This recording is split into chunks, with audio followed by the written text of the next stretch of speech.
la faute à un père alcoolique. À l'école, les enseignants savaient, mais se taisaient. Elle, qui était de nature réservée, n'a pu s'épanouir. Ses notes excellentes ont soudain baissé. Au collège, un professeur frappait sa règle sur la table, ce qui la faisait pleurer. Ses pleurs provoquaient le rire de ses camarades de classe. Les enfants l'embêtaient, l'excluaient, chaque jour, provoquant un sentiment de différence chez cette jeune fille qui, des années plus tard, en garde encore des séquelles. Voici un exemple de harcèlement notable. Si j'ai choisi cet exemple, c'est car j'en ai assez d'entendre toujours les mêmes discours. Violence physique, insultes, discrimination. Le harcèlement peut se présenter sous bien des formes. 10% des collégiens ont rencontré des problèmes avec le harcèlement et 6% des collégiens subissent un harcèlement que l'on peut qualifier de sévère à très sévère. Pourquoi faut-il attendre un drame ou des aveux pour en parler? Pourquoi n'est-ce pas un sujet que les professeurs devraient aborder tous les ans, même si tout se passe bien? Beaucoup trop de questions, mais trop peu de réponses. Tout d'abord, je tiens à rappeler la signification du mot harcèlement. On peut le définir grâce à 3 principes. La violence, qu'elle soit physique, verbale ou morale. La répétitivité, qui consiste à réitérer les faits de violence. Et l'isolement de la victime. Victime. Mais victime de quoi? De son apparence physique? De sa religion? De ses centres d'intérêt? On dit victime de harcèlement, certes, mais ces enfants sont surtout victimes des autres qui sont totalement intolérants face à des choses qu'ils ne comprennent pas. Certains me diront sûrement qu'ils ne savaient pas que c'était mal, que c'était pour rire. Mais pour faire rire qui? Lui? Ses amis?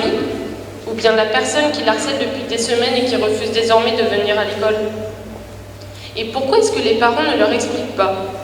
Pourquoi est-ce que personne ne leur a jamais dit que la violence ne résout rien?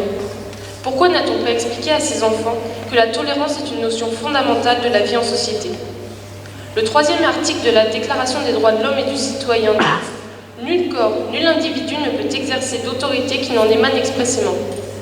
Et le 4e article rajoute « La liberté consiste à pouvoir faire tout ce qui ne nuit pas à autrui ». Et bien sûr, l'article 1er qui déclare « Les hommes naissent et demeurent libres et égaux en droit. Les distinctions sociales ne peuvent être fondées que sur l'utilité commune. » Maintenant, je vais vous parler de l'autre partie de ce fléau qu'est le harcèlement, l'agresseur. Il éprouve généralement un fort besoin de domination et cherche à apparaître comme un dur aux yeux des autres enfants. Il est en général impulsif, voire hyperactif. On peut également signaler une tendance à se sentir provoqué, une faible culpabilisation et peu d'empathie. Le harceleur est le plus souvent un garçon, notamment pour les violences physiques et le racket. Les filles, quant à elles, ont plus souvent une participation indirecte et qui repose sur la propagation de rumeurs, les insultes ou l'exclusion. Et comment parler de harcèlement sans parler des conséquences qu'il engendre, qui vont du décrochage scolaire, voire la déscolarisation, jusqu'à des conduites autodestructrices pouvant aller jusqu'au suicide? Bien sûr, il y a des conséquences moins graves, telles que l'anxiété ou la somatisation qui se définit par des maux de tête, de ventre ou des maladies. Je tiens tout de même à préciser que ce n'est pas parce qu'un enfant a été harcelé dans son enfance qu'il harcèlera d'autres personnes plus tard, au contraire. Mais la réciproque est vraie aussi.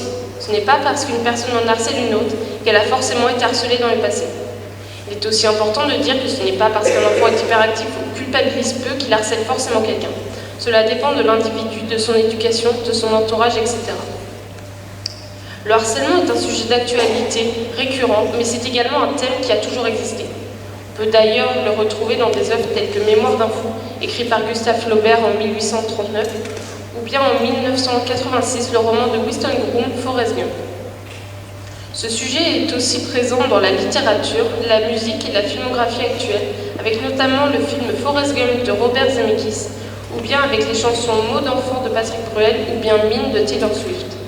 Pour conclure, on peut ouvrir sur le sujet du cyberharcèlement, le racisme ou bien le sexisme.